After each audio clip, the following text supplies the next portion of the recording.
Welcome to the Tackling College Sports Podcast, the definitive resource to help you navigate your way to play college-level sports. Here are your hosts, Chris Legates and Mark Franco, where they want you, the TCS Nation, to be your best.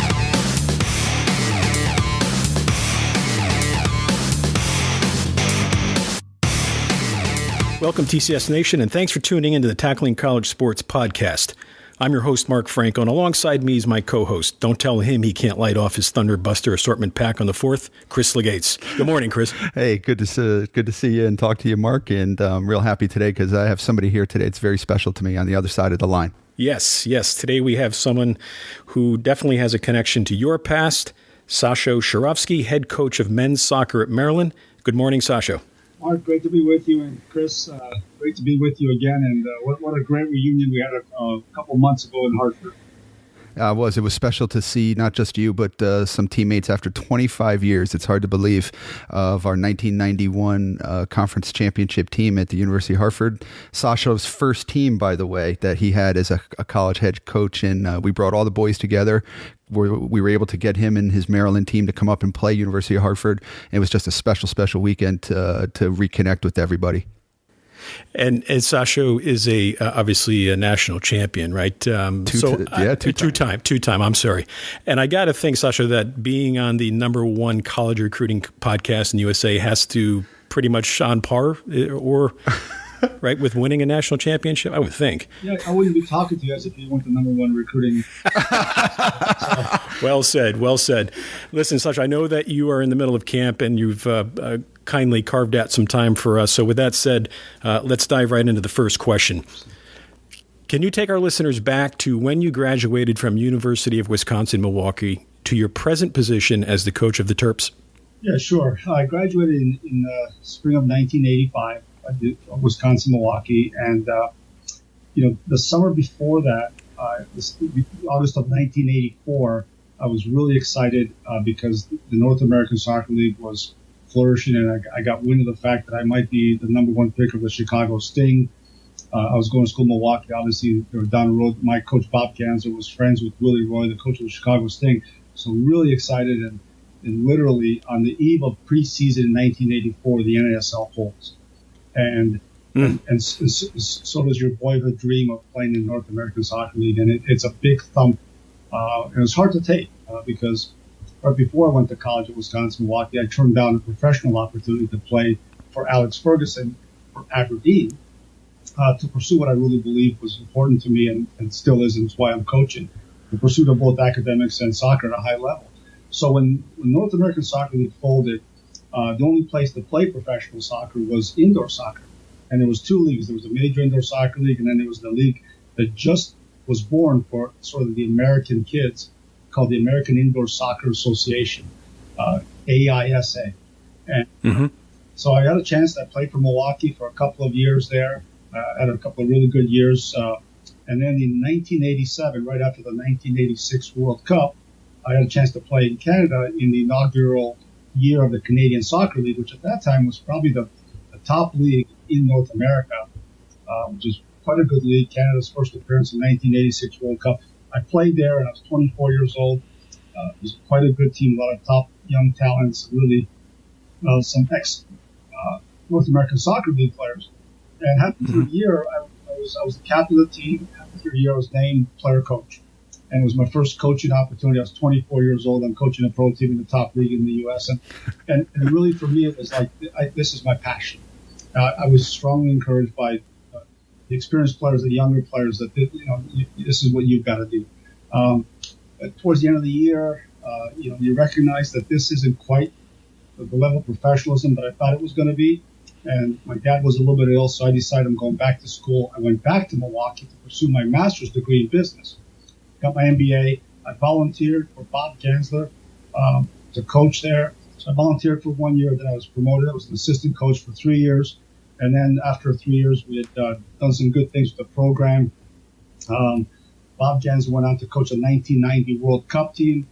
Brian Tompkins, a longtime coach at Yale, was the head coach. And I applied for a few jobs. And thankfully, University of Hartford saw something in me and gave me the opportunity to be the head coach in 1991.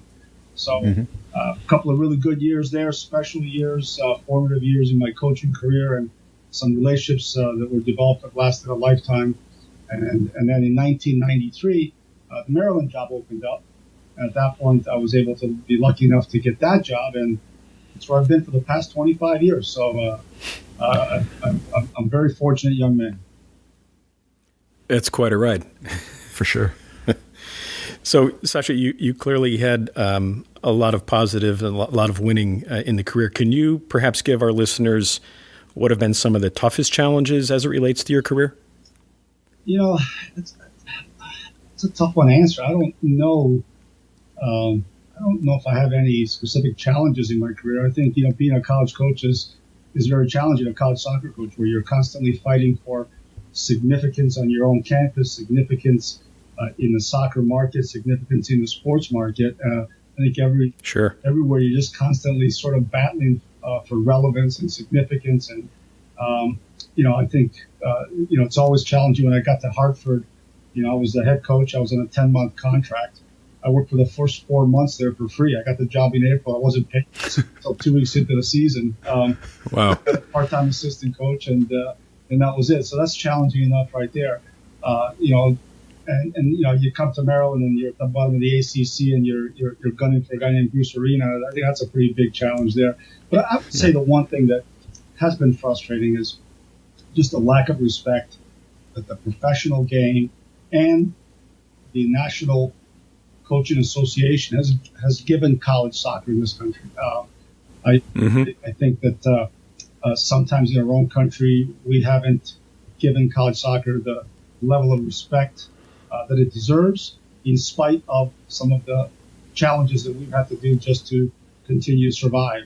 I think it's been, in my view, the glue that's kept soccer alive in this country on so many levels, and I'm still fighting for that level of relevance to this day. Well said. Well said. Chris? Totally agree with that, Sash. Sash, you've won 2 national championships. You've had 8 appearances in the College Cup, over 40 players drafted into MLS, national team players from a variety of countries, actually players who've played in the World Cup as well that have gone to Maryland. What is it that's made you successful in identifying players, and what do you think that you and the program are looking for when you're looking at a prospective student athlete?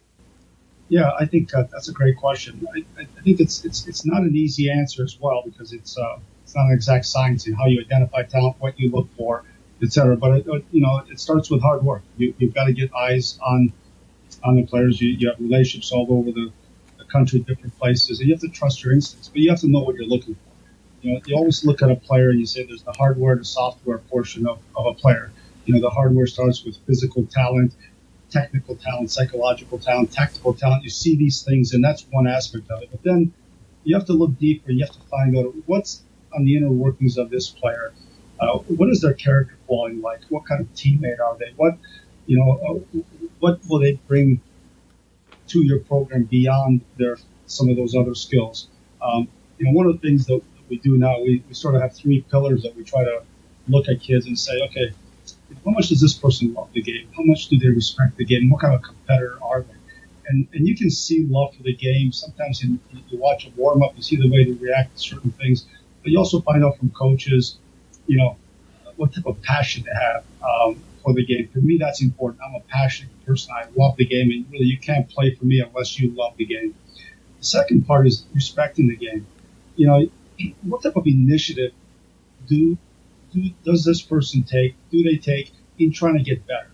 How much are they doing besides the structured training of coaching? How much are they, trying to make one skill a specialty for them? And the last part is, what kind of a competitor are you? How much do you love to win? I love going to see kids in meaningful games, whether it's a high school state championship, whether it's a fight, a fight for first place. I think sometimes in some of our games, there's not enough competitive environments to really see these things. So sometimes it's hard to tell how much do they like winning, and that's important. And I don't want to, understate how much we have sort of taken that away from kids. And I think that's an important quality. We're so much into developing, but that's a developing quality as well. So I like to see, how much do you want to win, and so those are the things that I. Sasha, would you say that because of, the premier culture in soccer or the 5-game tournament weekends, that winning and losing has become desensitized to players? Yeah, I mean, I think, I think it goes back younger than that. I think, at the youth levels, obviously, we become a trophy society. You get a trophy for participating. You constantly looking at different things, and I think, I think development should be the priority at young ages. And I think as you get older, I think winning is okay, and it should be okay. I think the 5 games in a weekend, that's a bad model in terms of a tournament, and so that becomes survival more than anything else, and more injuries in those situations. But one of the things, for example, I like about high school sports is you're playing for something bigger than yourself. You're playing for a high school that's been there 30, 40, 50 years. You're playing for your community. Right. I think right now a lot of times people are playing for themselves. They're looking for what can this team do for me rather than what can I do for my team? What can I bring to this team? And this is why you see a lot of kids, go from one club to another. And that's another red flag. If I see a kid that's played in 4 clubs in the last 4 years, that's a major red flag. At some point, loyalty, at some point, making your team better becomes a part of who you are. So if you see a lot of kids on my team, you'll see a lot of kids that have quite a bit of loyalty. In some situations, they have to move, and it's understandable, but you'll see some of those qualities that I'm looking for. Yeah, Mark and I are shaking our head in agreement with you here, Sash, and especially as things have evolved in culture and player development. Yeah, I couldn't agree with you more. Sash, our podcast is geared towards the high school student athlete that wants to continue their athletic career at whatever their next level may be. Could be Division I player, could be a Division III player. What would you say are the common denominators you believe all college athletes need to share and have to be successful at the next level? Well, we're talking about being a college student athlete, so I think that it starts with the base of 2 things. Valuing academics, and also valuing what it takes to be an athlete at that level and the responsibility it takes. Being a college student athlete, whether it's a Division I, II, or III individual or team sport, it's a real privilege, and it's a privilege that you've earned the right to get over many, many years of working hard and so forth. But there's also a lot of responsibility, and it's not an end game just to make that team, because the college time period is such an important, the most valuable time in your life, where for the first time you're gaining your independence, and you're away from parents, and you're in a situation where you're really going from adolescence to adulthood, and you're really learning so many things, both on the field and off the field and in the classroom. There's moments that you will be with classmates, philosophy class, political science class, and you're going to learn so much about yourself. You're going to be in bars and restaurants having conversations and debates. You're going to deal with adversity, injuries, losses. You're going to talk about so many things. It's such a great time in your life, and it's a lot of hard work. So I would say be ready for the hard work. Understand the privilege, embrace the responsibility, and really put yourself out there and get the most out of this experience. And when you do that, you come out of it a much better person, ready to sort of tackle the world. And I think sometimes people think it's just an end game. To me, it's a beginning, but it's the most vital part of your personal growth that shapes who you are, what you believe in, and more often than not, you're going to find 2 or 3 friends that will be friends for life. And that in itself is a lot more worth than any trophies you're going to win. I could speak firsthand to that, Sasha, what it was like to play for you and the friends that I've made through our program at Hartford. Like I said, to be able to come back 25 years later, have the connection like we really were all together yesterday, is a testament and a tribute to what we created under your guidance there. It's a special time. Mark. Sasha, with many student athletes focusing on one sport these days, can you give us your take and even perhaps the program's take on the pros and cons of the multi-sport athlete? Yeah, I think one of the strengths of our country is that we have multiple sports and the ability to play multiple sports. I think that has changed obviously quite a bit. I think in some cases it's been a positive, and in some cases it's been a big negative. I think the important thing for a college coach, and certainly my take, is that I don't discriminate against players who maybe are choosing to continue to play a second or third sport while they are still, developing their, their sport of choice. As an example, I came from a country that was soccer only, from Macedonia and Yugoslavia, and I came to this country and I played 4 sports, but I still played soccer every day, and that was my passion. And I came out of basketball practice and I played soccer, and I came out of ice hockey and played soccer. I came out of tennis and I played soccer. So I think that there is a big benefit to multiple sport athletes. Sometimes you develop the body athletically and you reduce the risk of injury when you sort of have that cross training. One of the worst aspects of sports specialization right now is the overuse of certain muscle groups, and then you have a lot of injuries right now.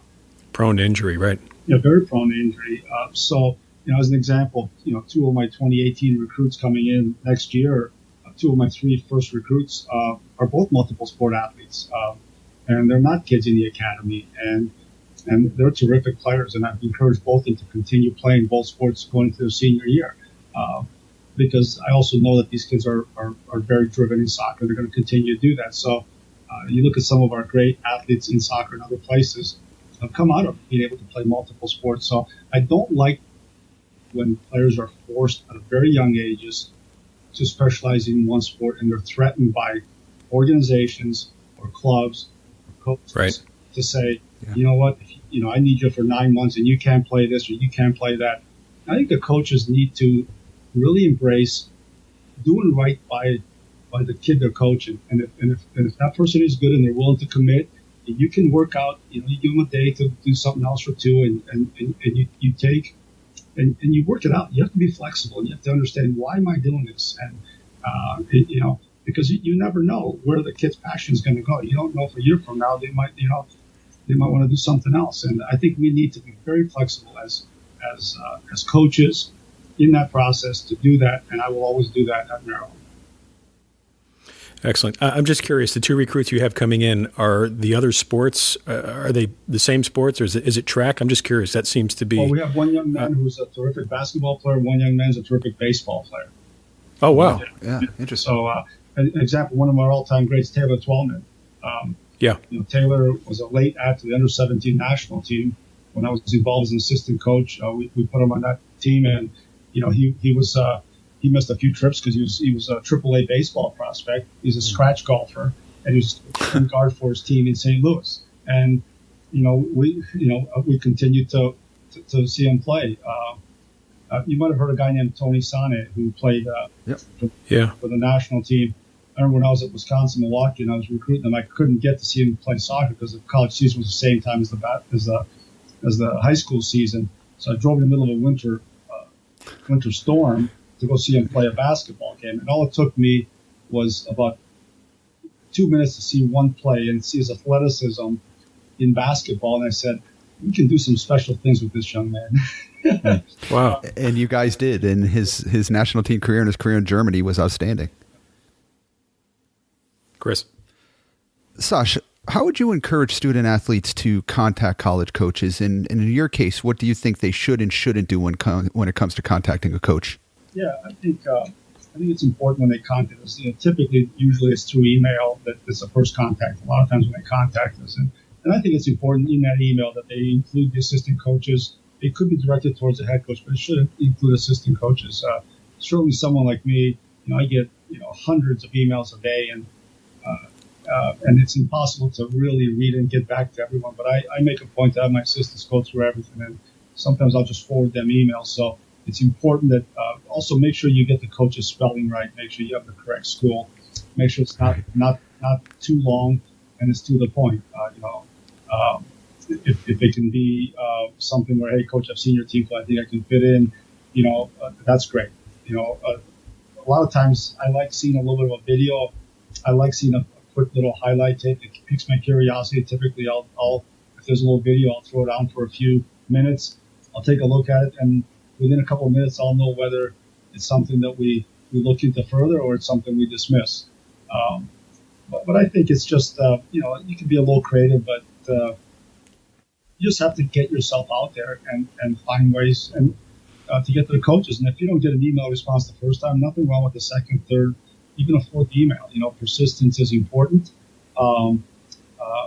That's a major quality of mine that's been successful.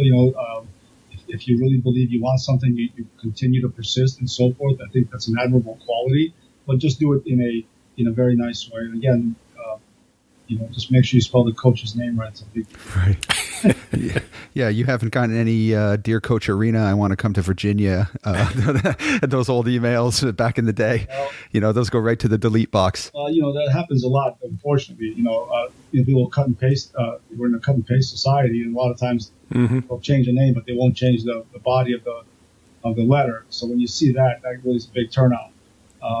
Sometimes you see it's a mass email sent to 300 coaches, and you can see which other coaches they send it. Don't do that. You don't want to.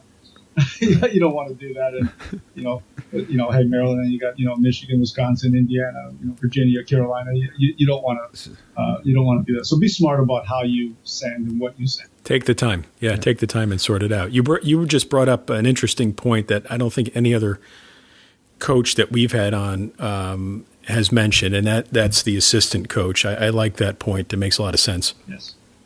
Well, one other thing, Sasha, if you were going to spend money on the recruiting process as a parent, as a student athlete investing in it, where would you say that money should go? I think that the recruiting process should be proactive with the parents. And I've gone through this as a parent. I've got a daughter that plays at Bucknell right now, and I think what you do as a parent is you sit and talk with your child. What type of school do you like? So you narrow down the schools, big schools, small schools. Do I want to play there? And what level am I in? Be honest with yourself. I think, you need to go visit a few schools and take a look at the schools. So whether it's, during your sophomore, spring break, junior, whatever, different times you tie it in around vacation, go visit some of these schools so you can kind of get a lay of the land, see what it's about. Make sure that they have things that you're really interested in. What I'm saying is be proactive, okay? Most kids don't want to go to 300 schools. So there might be 5 or 10 that you're really interested in. Narrow it down and then communicate with those schools. Visit those schools. And don't make it a choice about money, okay? Like I said, I've gone through this myself, and I know, there's all types of academic scholarships, there's athletic scholarships, there's financial aid scholarships. There is money out there in different ways. What you have to do is find the right fit that fits you, where you feel you can be happy, you can flourish as a person, and where you can achieve your goals both with sport and without sport. I think a lot of the recruiting services, at least domestically, I don't use a lot of them. I know they have a service, and some schools rely on them. I'll use some with international kids because we can't travel and see them very much. But here, we get to see the majority of the kids we're interested in. The other thing is I would say that there is ID camps now, and I think those are valuable. They're basically tryouts for a day, and they're a little bit cheaper. They're more reasonable, and you can actually meet the coaches, see the coaches. So I think, going to an ID camp is a positive thing. It's a new way, really, of exposing yourself, where you can kind of meet the coaches, see them, etc. The one-day ID camps, I think those are important. There is no perfect one, guys. Really, it's individual based. You just have to. But I would say be proactive. Don't wait for the phone to ring, and don't wait for an email to respond. Okay, you also have to go beyond that and find ways. How can I see, feel, touch what I'm interested in? Great message, Mark.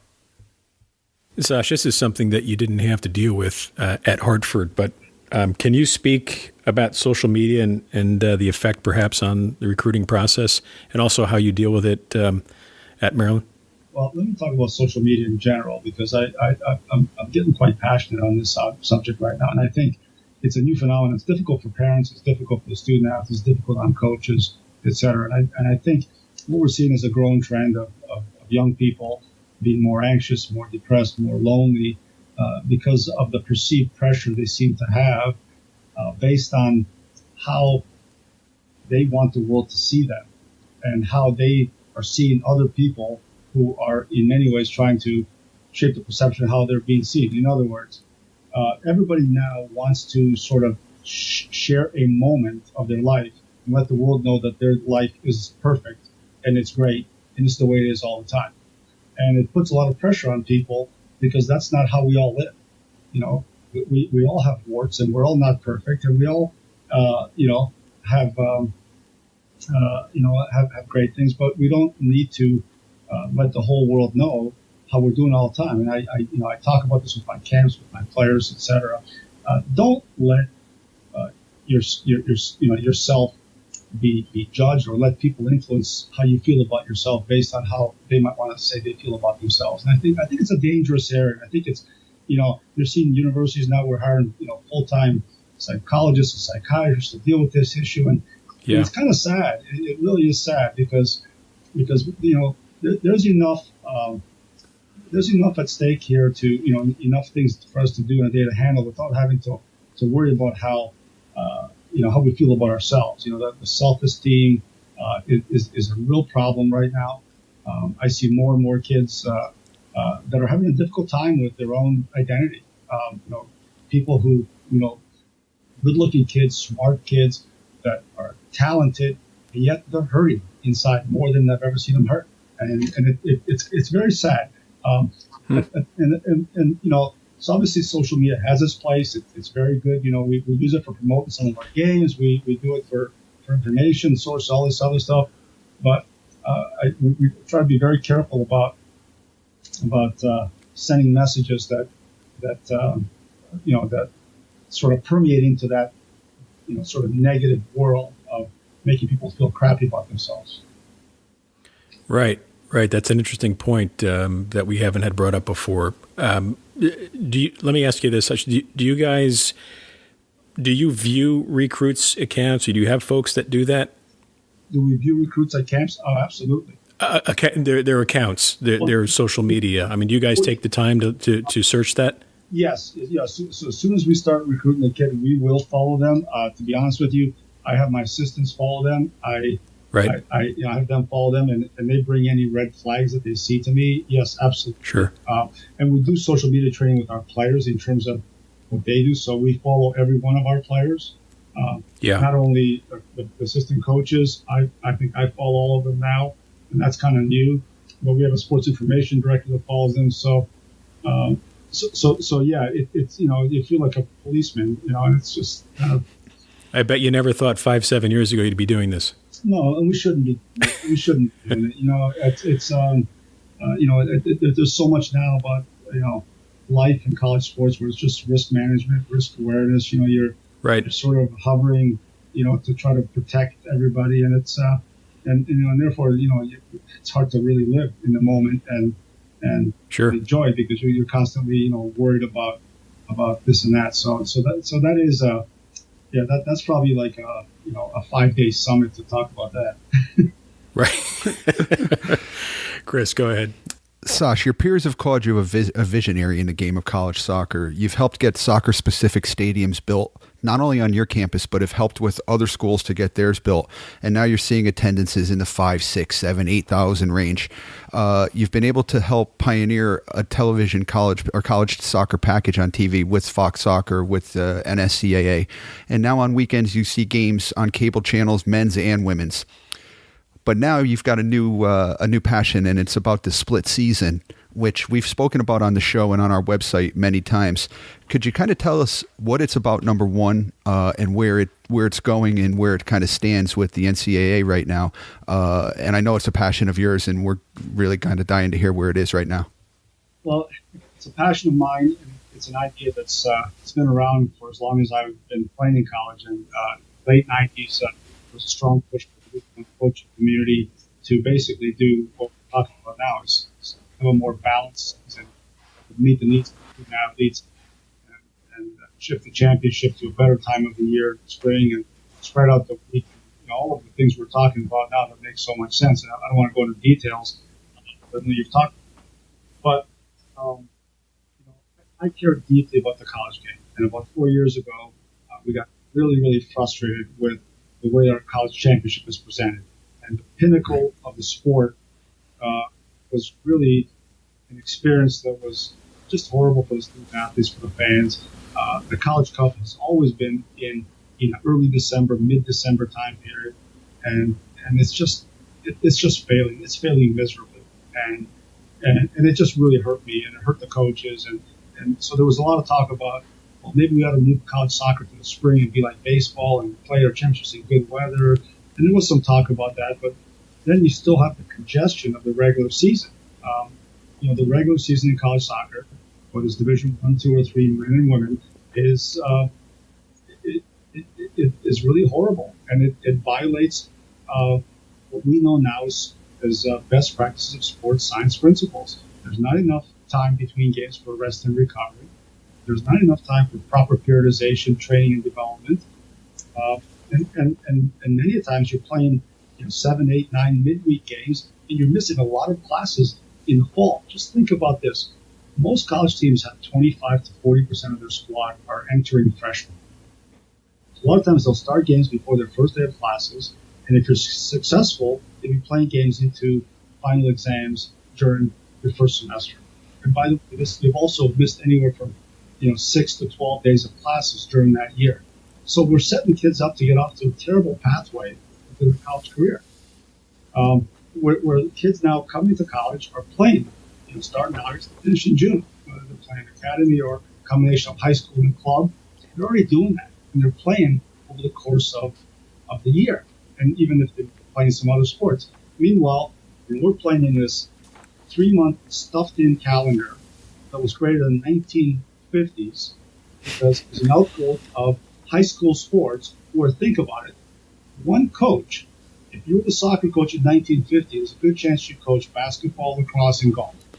Right. And they had no assistant coaches. And if you had players on your team, there's a good chance they played 2 or 3 other sports. And we're still using the same stinking calendar. And so now you go back to the 21st century and you go, okay, now I'm coaching at Maryland. I've got 4 staff people on my team. And very few of my players played 2 sports in college, although they might have played it in high school. And you say, why is the schedule still the same? And it just doesn't make any sense. And it's a frustration. So anyway, so we've worked extremely hard for the last 3.5 years. We've collaborated with coaches, ADs, people at the NCAA, sports scientists. We've got a sports science summit. We've worked with MLS, US Soccer, virtually everybody. It's been an incredible movement of collaboration. We've got coaches' support. We have student-athlete support. And yet, on this day that we're talking, we still don't have a conference yet that has officially submitted a proposal. We don't have a standing committee that has officially submitted a proposal. And it's frustrating. Now, we're getting closer. We're getting a lot of media attention. No one has shut it down like they did in the 90s. It's moving in the right direction. But I have to say, it's very frustrating that it's taken so long. It meets all of the guiding principles of the NCAA and time demands and student-athlete welfare and balance. It makes so much sense, but the process is so slow, and it's frustrating. But having said that, Chris knows me well. This will pass. We will get this done because it makes sense for the kids. It makes sense for the fans. It makes sense for the schools. It makes sense for the sport. This will happen, and I will not stop fighting until we get a proper season where the college game can flourish, where it can grow, where student athletes can get a championship experience that they deserve, and they can also have an experience in college that this should be the right way. So, anyways. Let me ask you 2 questions that kind of spin off of that, Sash. What have been the biggest issues that your opponents have had from this? Well, the 3 issues that we constantly deal with is, sharing of facilities. If the lacrosse team isn't using your soccer field in the fall, now you're going to be using their field in the spring. That's inequitable. Or maybe with the track team or so forth. Which I think is more of an excuse than a reason. I think that a lot of places have turf fields, and that can be easily sorted out. The staffing one is real. For example, you might have an athletic trainer that works with soccer in the fall and lacrosse in the spring, etc. you might have to redistribute responsibilities of staff, or you may have to hire some more staff.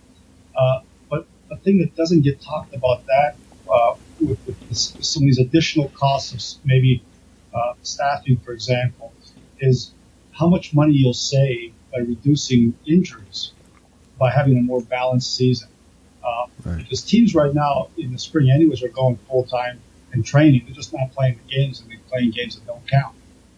So our model, that's still to me more of an excuse than a real reason. And the last one is, why don't the women want to do it? If this is so good for the men, why don't the women want to do it? Well, the women haven't discussed this in the same degree that we have, and I think it does make sense for the women as well. But women's college soccer is a sport that's about 35 years old, and men's college soccer is a sport that's about 75 years old. Women's soccer has grown from 0 programs in 1981 to 350 programs, and their scholarships have gone from 0 to 14.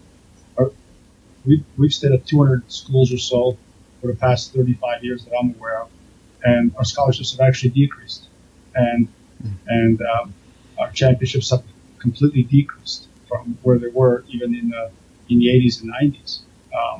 So there's also a lot more professional opportunities for the men, unfortunately, than there is for the women. And I think that some of the male players are feeling really losing ground against their counterparts around the world who are fighting for spots in possibly a professional career. So there's a lot of factors like this. I think, Chris and Mark, I think it's easy for any administrator to look at things and find the path of least resistance and look at one particular reason, maybe even ever so small, and kind of not move forward because it would require a little bit of additional work and resources to move this along. And what we're trying to do now is we're trying to really educate everyone and get them back to ground zero. And why are we doing this? I don't need to push this. I have a good program, I have a good job. We're doing this because when you see the pain associated with your players from a congested schedule, when you see the lack of fulfillment from a championship, when you see the lack of balance, you see the stuff, whether it's, after doing it for 35 years, this is the right thing. And we're doing this because those 5,000 kids who are playing Division I men's soccer right now are having an unfulfilling experience, one that doesn't measure up. It doesn't make sense. And it's frustrating, and it's killing me. And we'll find a way to get this right. Because, I want to do right for these kids. I want to do right for the next generation. And it might not be the kids who are playing on my team now, or maybe the next few years, but, hopefully my grandkids someday can play and really get a fulfilling experience. 2 parts to that, Sasha, and, we spoke about this before, but number one, we hear the buzzwords from the NCAA of student-athlete well-being, and we talk about, from a standpoint, like you said, if a kid gets a high ankle sprain in week 1 of the season with the congested schedule, they may miss more than half of their regular season games. Under this kind of proposal, if a kid gets an injury, they have plenty of time to come back to it and not miss as many games, like you said, number one. But also, I got to think faculty and staff would be really for this because kids aren't going to be missing classes. Well, the faculty love this. And you bring up a great point, and we've talked about this ad nauseum, and we have sports scientists to support this. I think one of the things that happens, unfortunately, is a young man might get a concussion, a hamstring strain, a high ankle sprain. And what are they doing? Well, they're trying to get back as quickly as possible because they got a game not in a week from now, but 2 days from now. And then they have another game 2 days after that, another game 3 days after that. And nobody wants to play fewer games, so they want to play more games. So a lot of times kids are not even allowing themselves to get back to injury, and they're kind of little white lies with their trainers and their coaches and their parents that they're ready to go. and that's sad that the players are put in a situation where they want to do what they love, they want to get out and compete and play, and yet we have this the schedule doesn't make any sense. So I think the faculty, athletic representatives that I've spoken to and that are really vetted this out are in love with the idea, and I think they're going to be our champions for the cause. I think the athletic trainers, the sports medicine people love this idea. The people that we have to move still are the athletic directors, the administrators that have to oversee the move.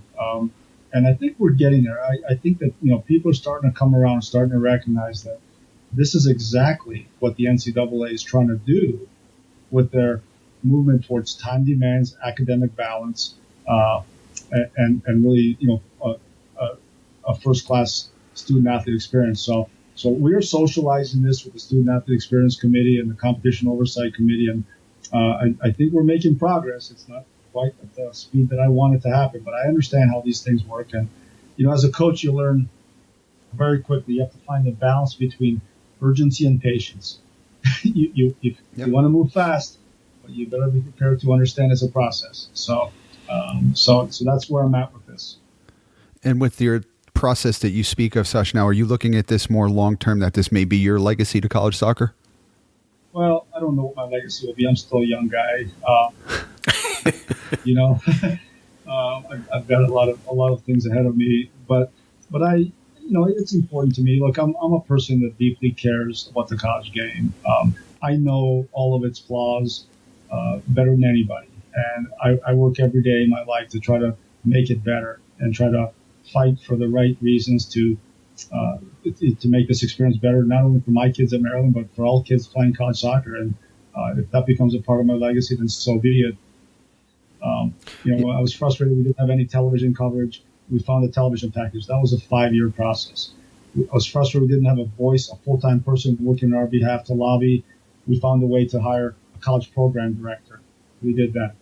Now this is the next big fight that we're fighting. And, when you are fighting for something that you strongly believe in, is the right thing to do, that's an easy fight. And that's something that's exciting and fulfilling. And hopefully when we get this thing passed, it'll be a big win for all of us. Yeah, I would love to see the College Cup, played in Cary, North Carolina, or Harrison, New Jersey, or Philadelphia at one of those soccer-specific stadiums in May instead of the end of December. Yeah. And even my family might want to go to it, because right now we play in a Cup. It's hard to even get your family to get to the games. Mark, go ahead. Sasha, since the beginning of your career as a coach, how have things changed for you as it relates to recruiting?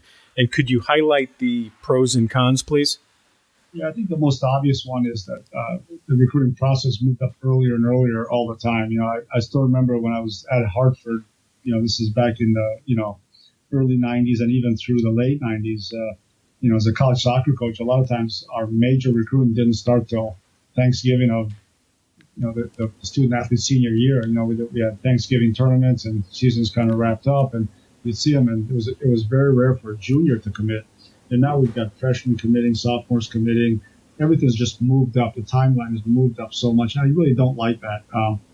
Sometimes you're forced to talk to freshmen that have only one semester of school or 2 semesters, and you really don't even. It's hard to foreshadow how well they'll do in school. And truly, they have no idea what they want to study at that point. But it's moved up way too early. I think I'm still a little more old school. We recruit much later, and we also don't recruit as many kids. I've stayed true to that. We have a small number of kids that we recruit, and when we know who we want, we go get them. We don't cast a wide net, so to speak.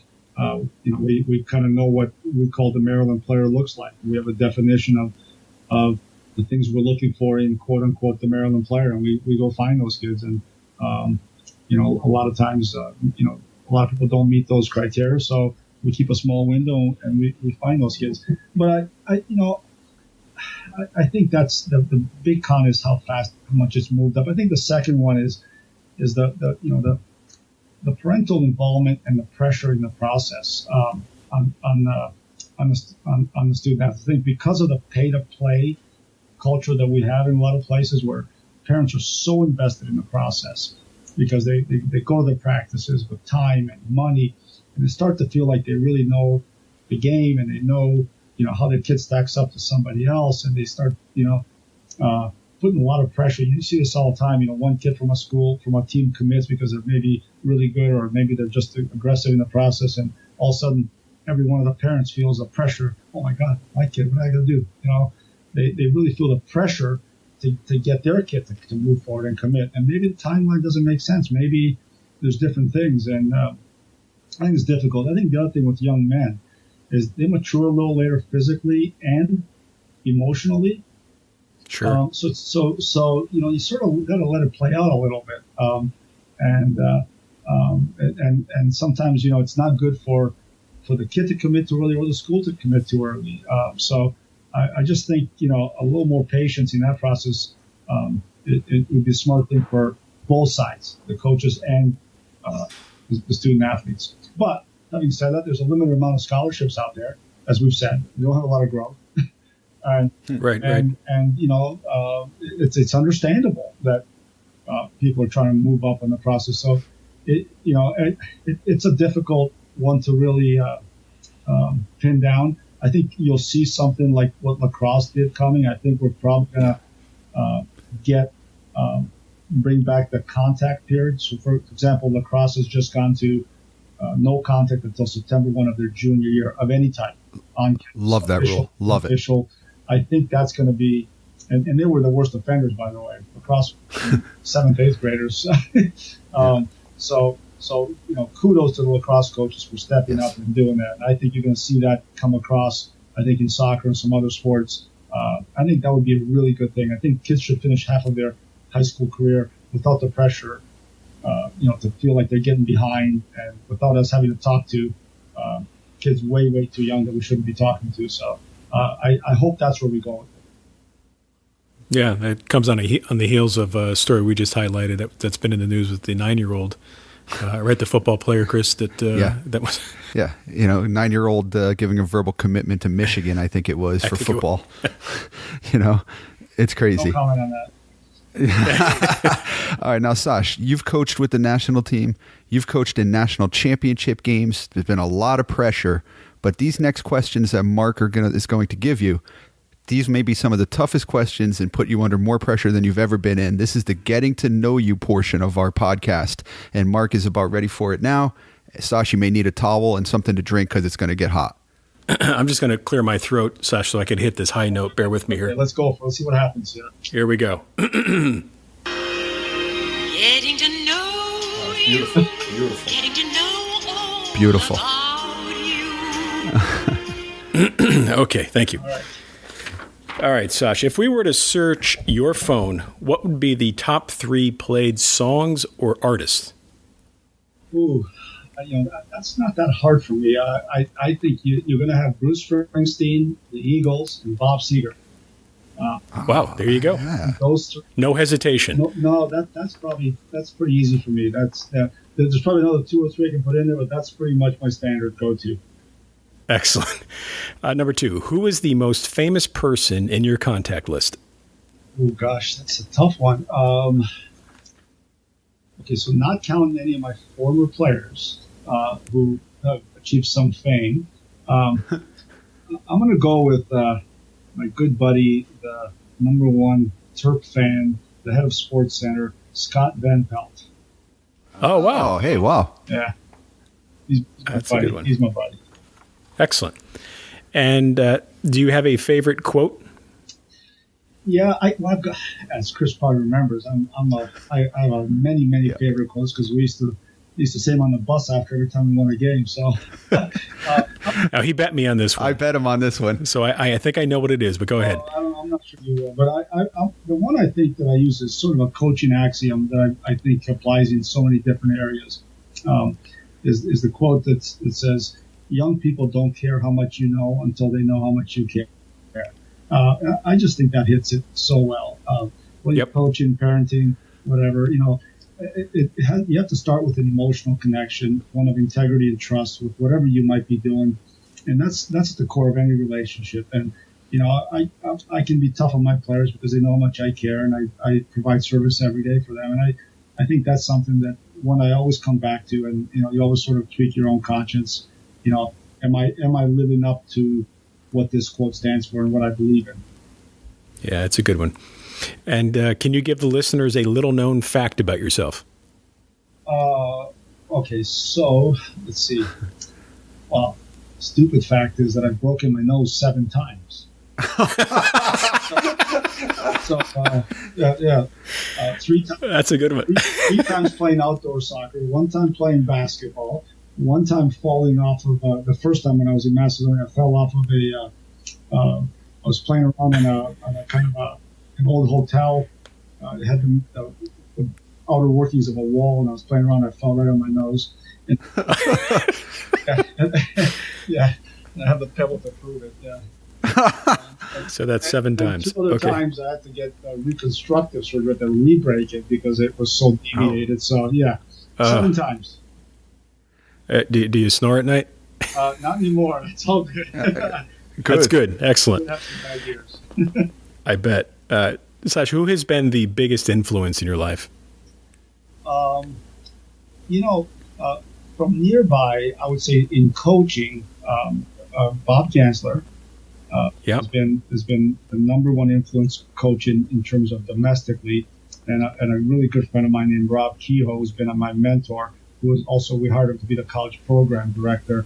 I think they've had a major influence both in terms of how I see the game and how I see the development of my players. I have to give kudos to my wife Shannon Higgins, who is an absolute most special person I've ever known, and my brother Vancho, who's also very much involved in building culture, chemistry, and has been a phenomenal person. I think the fifth person I'm going to say is Sir Alex Ferguson. I met with him a number of times, but when I was 17 and I was I played under him for about almost 2 months, and I actually turned down a contract that he offered me because I wanted to go to school. But literally almost 12 years after I turned him down, I got the job at Maryland. I went to Manchester United to spend 10 days there. I was just going to observe. And I didn't go through him. I went through another person. I was just going to observe and kind of watch from afar and kind of pick his brain. And he heard that I was in or around the parking lot. He came out and greeted me and treated me like a royal king. And I spent the next 10 days with him at his side. And that was quite an interesting time. And I built a lot of my Maryland program in terms of on the field and locker room and culture based on his Manchester United teams.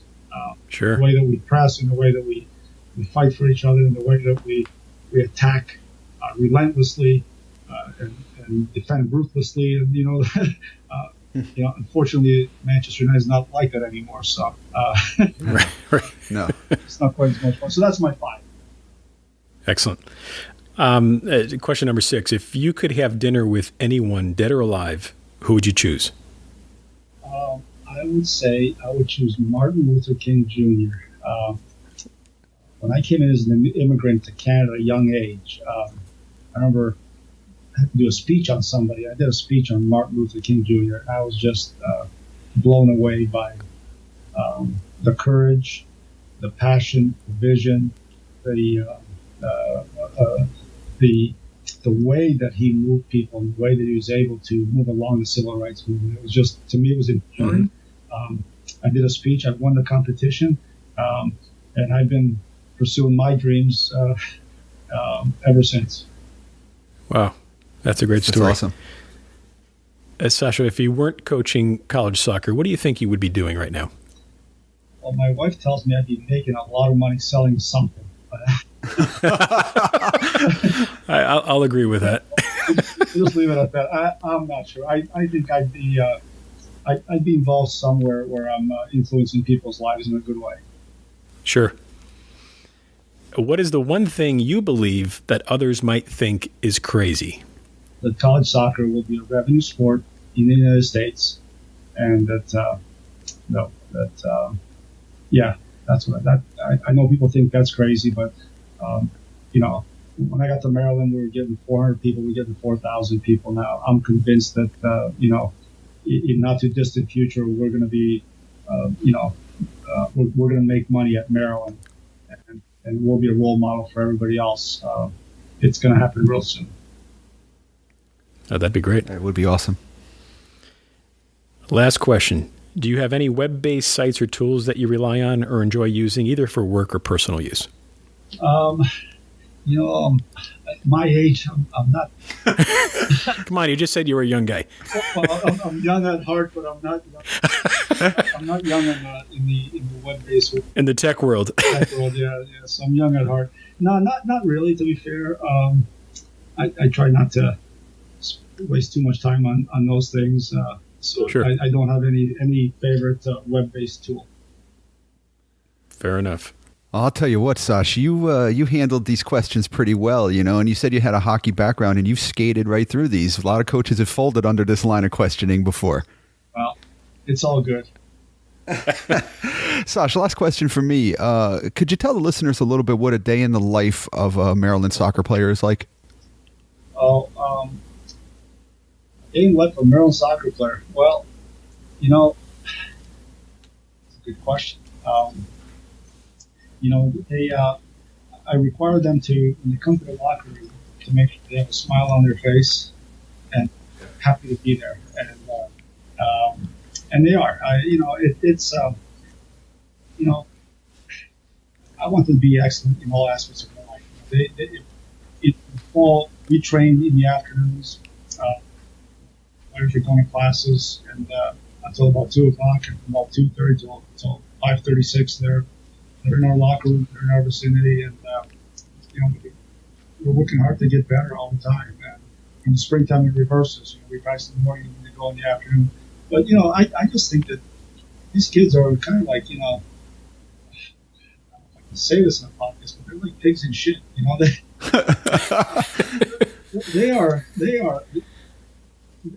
They're in a great place. And Chris, you know me, we work so hard. My staff does, and people around me, to make sure we provide every opportunity and service them the best way they can be. And I spoil them like I do with my own kids at home, but I demand from them the highest level of excellence possible.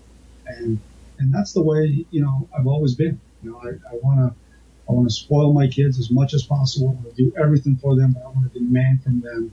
I'll give them the hard love. I'll give them the nurturing, the caring. But we're going to help make their dreams come true. But just as I said in there, a lot is expected. Right now we're running camp, and we've got 80% of my team here. They're not playing PDL. They're working our camp, and they're playing pickup.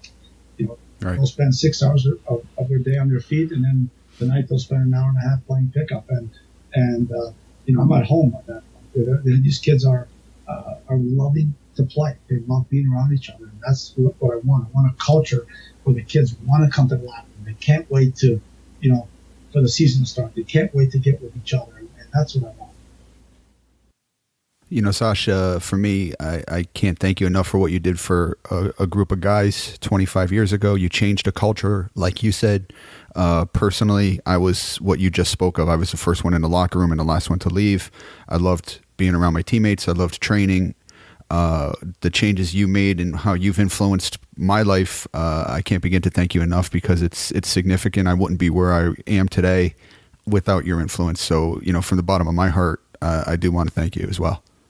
I appreciate that, Chris, and it was a special time. It was a great reunion, and I'm glad you guys are all even more reconnected now. But that's, as I said, I was talking earlier, this is a special, special time of your life in college, and we as coaches have a massive responsibility to help create these types of cultures where you can maintain relationships that you and I have, and like you have with your teammates, and I'm having my players here at Maryland. That's what it's all about. And that's what I've wanted my whole life, to be a teacher, young man through the sport of soccer. It's a dream. So thanks for having me on. And I really enjoyed the conversation, and I wish you guys the best. Thanks, Sas. Hey, before we let you run and get back to work, real quick, any final thoughts or parting words for our listeners? Yeah, I would say, for parents, support your kids in all ways, emotionally, athletically, academically, and relieve pressure from them. Take the air out of the balloon, and just don't just chase the scholarship. Don't just chase comparison to other people. I would say, be tough on your kids, keep them to a high standard, and just support them all the way through. And for the coaches, serve your kids, serve them, spoil them, demand from them. I think it's going to be important. At Maryland, our motto is 4 words. Building champions and pursuing championships. And every day, my goal is to help make our players, the ones who get the privilege to be part of our program, to help them be a champion in life. And if we can help them be a champion in life, then there's a good chance they could be a champion, in their sport as well.